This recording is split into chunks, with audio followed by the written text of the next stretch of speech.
Hello, everyone. Happy Pride. Yes. Yes. Sponsored by Capital One. If credit card companies actually did care about us in Pride Month, I think they would cover our bill for June. I could just imagine a representative from Discover being like, well, you don't have any dependents, but you buy a lot of baby wipes, so clearly you're gay. Yeah, I'm celebrating my 1-year anniversary since transitioning.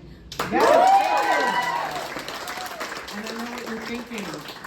Transitioning from what? Delta to Omicron?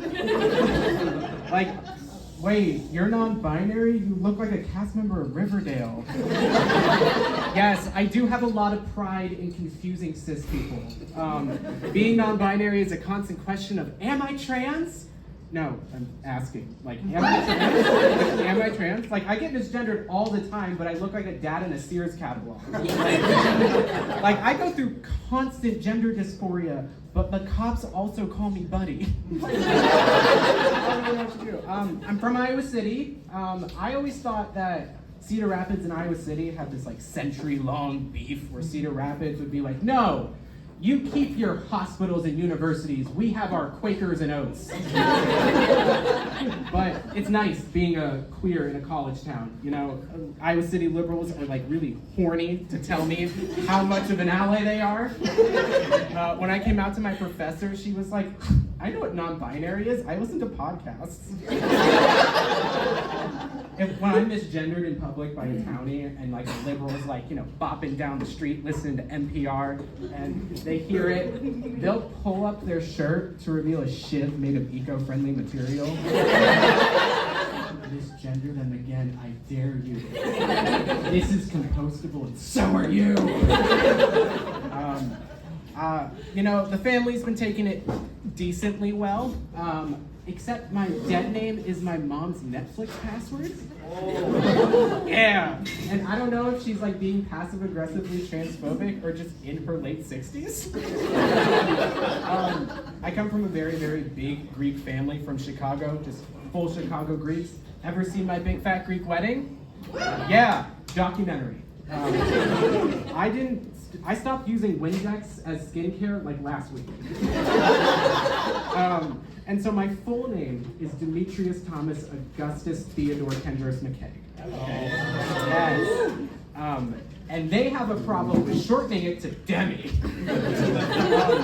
It reminds me of like when Mountain Dew got rid of all the vowels in their name. Excuse me, did you just dead name my company? Like, you may not understand it, but you will respect Mountain Dew.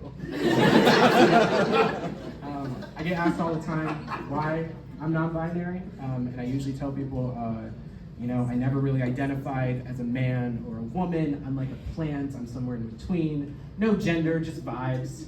But that's a lie. Yeah, that's a lie. The truth is why I came out as non-binary is because I wanted more attention.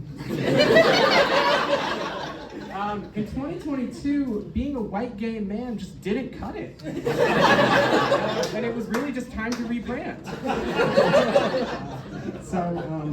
Last year I was diagnosed with autism. Yeah, that makes sense. Yeah, it was a late in life diagnosis, and I was like, Doc, I'm 25. Is there another diagnosis you need to tell me about? And I get it. Autistic people's reputation's not that great. You know, we're dicks, but I think it has a lot to do with the name. You know, autistic, you know? It's not giving what it needs to give. It's not strong like Parkinson's or gay like dyslexia. So I propose we change the name. I think we should call autistic people Aussies. Yeah! Love that enthusiasm, hell yeah! We should call Australians aliens.